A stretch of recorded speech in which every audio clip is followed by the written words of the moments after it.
Sir Abubakar ಅವರ ಪರಿಚಯ ನೋಡೋದಾದರೆ, ಇವರು ಕೂಡ ಮುಸ್ಲಿಂ ಸಂವೇದನೆಯ ಒಂದು ಕುರಿತು ಸಬಾಲ್ಟರ್ನ್ ಹಿನ್ನೆಲೆಯಲ್ಲಿ ಒಂದು ಲೇಖನವನ್ನು ಕಾವ್ಯ ಭಾಗವನ್ನು ಬರೀತಾರೆ.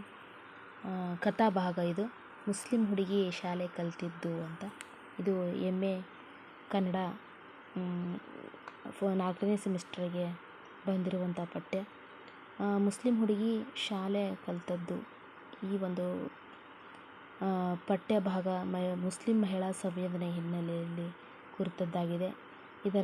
ಇದಕ್ಕೆ ಮುಂಚಿತವಾಗಿ ಇವರ ಒಂದು ಲೇಖಕರ ಪರಿಚಯವನ್ನು ತಿಳಿದುಕೊಳ್ಳೋಣ. ಸಾರಾ ಅಬೂಬಕರ್ ಅವರು 30 ಜೂನ್ 1936ರಂದು ಕಾಸರಗೋಡಿನಲ್ಲಿ ಜನಿಸಿದರು.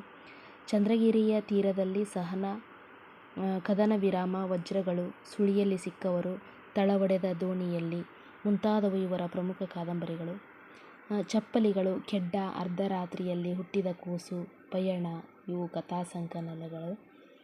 ಇವರ ಸಾಹಿತ್ಯ ಕೃಷಿಗಾಗಿ ಅನೇಕ ಪ್ರಶಸ್ತಿಗಳನ್ನು ಪಡೆದಿದ್ದಾರೆ ಹಾಗೂ ಕನ್ನಡ ಸಾಹಿತ್ಯ ಪರಿಷತ್ತಿನ ನೃಪತುಂಗ ಪ್ರಶಸ್ತಿ ಪ್ರಮುಖವಾಗಿ ಇದೆ ಅಂತ ಹೇಳ್ಬೋದು.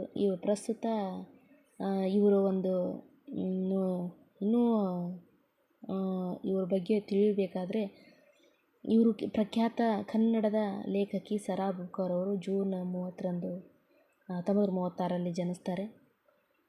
ಇವರ ಸ್ಥಳ ಕಾಸರಗೋಡಿನ ಚಂದ್ರಗಿರಿ ತೀರದ ಕುಗ್ರಾಮ ಒಂದರಲ್ಲಿ ಜನಿಸಿದರು. ಇವರು ಮುಸ್ಲಿಂ ಹುಡುಗಿ ಶಾಲೆ ಕಲ್ತದ್ದು ಎಂಬ ಕಥಾಭಾಗದಲ್ಲಿ ಕೂಡ ಇವರ ತಮ್ಮ ಶಿಕ್ಷಣದ ಬಗ್ಗೆ ಹೇಳಿಕೊಂಡಿದ್ದಾರೆ. ಅಲ್ಲಿ ಕೂಡ ಒಂದು ಚಂದ್ರಗಿರಿ ತೀರದ ಗ್ರಾಮದ ಬಗ್ಗೆ ಇಲ್ಲಿ ಉಲ್ಲೇಖವಾಗುತ್ತೆ.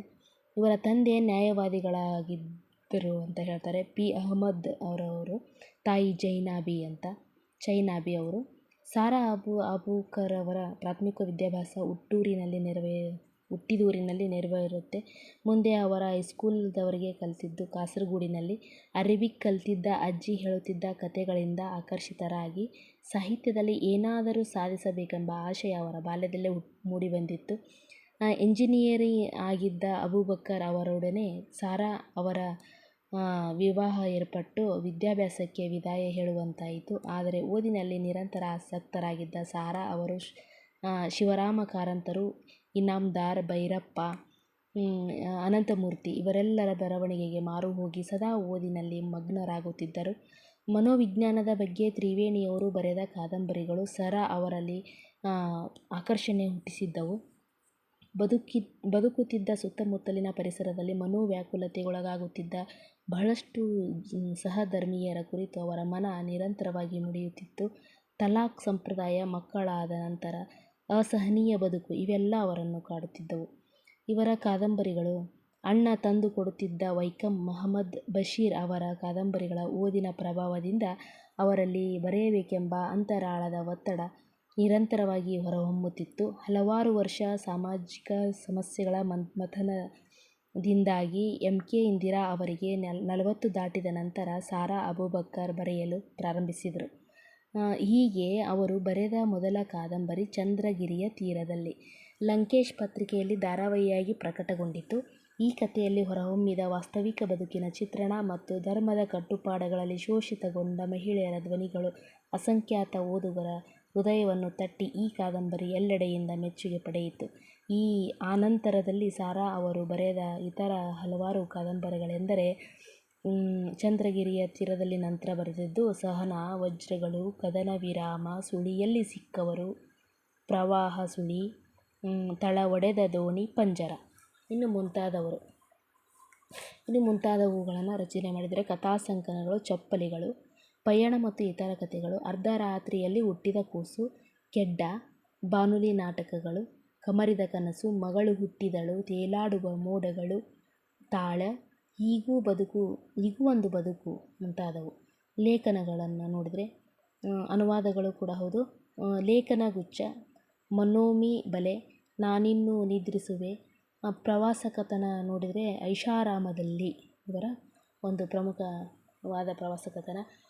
ಪ್ರಶಸ್ತಿ ಮತ್ತು ಗೌರವಗಳು ಏನು ಲಭಿಸಿವೆ ಅಂದರೆ ಕರ್ನಾಟಕ ಸಾಹಿತ್ಯ ಅಕಾಡೆಮಿ ಪ್ರಶಸ್ತಿ, ದಾನ ಚಿಂತಾಮಣಿ ಅತ್ತಿಮಬ್ಬೆ ಪ್ರಶಸ್ತಿ, ಕನ್ನಡ ಸಾಹಿತ್ಯ ಪರಿಷತ್ತಿನ ಬಿ. ಸರೋಜಾದೇವಿ ಪ್ರಶಸ್ತಿ, ಸಹನಾ ಕಾದಂಬರಿಗೆ ವರ್ಧಮಾನ ಪ್ರಶಸ್ತಿ, ಸುಳಿಯಲ್ಲಿ ಸಿಕ್ಕವರು ಕೃತಿಗೆ ಮಾತೋಶ್ರೀ ರತ್ನಮ್ಮ ಹೆಗಡೆ ಪ್ರಶಸ್ತಿ, ಸಂದೇಶ ಪ್ರಶಸ್ತಿ, ಅನುಪಮ ಪ್ರಶಸ್ತಿ, ಕರ್ನಾಟಕ ರಾಜ್ಯೋತ್ಸವ ಪ್ರಶಸ್ತಿ, ಹಂಪಿ ವಿಶ್ವವಿದ್ಯಾಲಯದ ನಾಡೋಜ ಪ್ರಶಸ್ತಿ, ಮಾಸ್ತಿ ಪ್ರಶಸ್ತಿ, ನೃಪತುಂಗ ಪ್ರಶಸ್ತಿ ಮುಂತಾದ ಹಲವಾರು ಪ್ರಶಸ್ತಿಗಳು ಲಭಿಸಿವೆ.